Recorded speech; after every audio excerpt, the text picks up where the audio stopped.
مساء الخير. عملنا لكم في الفيديو اللي فات ازاي بنعمل القهوة الباردة في الكولد برو. احنا بقى هنتعلم النهاردة نعمل كوباية القهوة بتاعتنا اللي احنا بنشربها. تمام، هو مكوناتها القهوة اللي احنا نقعناها في الكولد برو ولبن في الميلك فومر. طبعا انا بحب جدا اللبن يتعمل في الميلك فومر عشان بيبقى كريمي وبيبقى طعمه مختلف تماما عن اللبن اللي تحطيه كده على القهوة على طول. احنا عندنا هنا في علامة ما ينفعش ان انا اتعدى العلامة دي عشان الفوم لما بيكتر ما يزيدش في يطرطش يعني.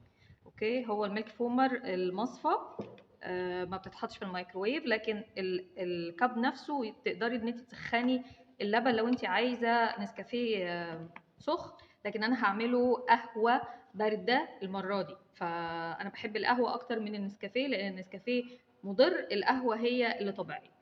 فهنبدا ان احنا نعمل الفومينج. احنا بنعمله بحركه سريعه، نبدا نعملها كده وفي خلال 20-30 ثانيه هتلاقي ان اللبن تقل معاكي وبيعمل فوم حلو جدا. اوريكي دلوقتي. بصي احنا عملنا كام واحده، بدات اهي تعمل فوم. فكل ما بزيد ان انا بعمل بسرعه، ما بعملش بطيء، بتعمل لي اللبن كريمي جدا. وممكن ان انا احط كمان القهوه معاه فبيعمل اللون يبقى الاتنين مع بعض. اوريكم دلوقتي اهو عمل الفوم، تتضاعف الكميه اهي، طلعت فوق. عشان كده احنا بنعمل علامه محدده. هنصب القهوه. طبعا انا لما بطلع المصفى لازم بحطها كده على الغطا عشان ينزل الباقي منها، وعلى حسب الكميه اللي انت عايزه تحطيها. وخلي بالك ان القهوه دي الكافيين بتاعها عالي، فما تحطيش كتير.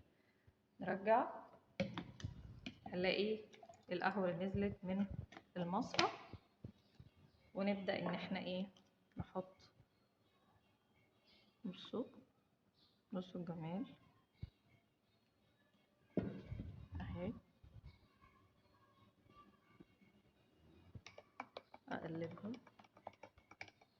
طبعا بقدر احط تلج معاها، احط فليفر بقى كراميل، احط اي حاجه انت عايزاها. ومعاكي اللي بقيه اللبن اهو، ممكن اعمل بيه كوبايه تانية احطه في التلاجة هيفضل زي ما هو. صباح الفل.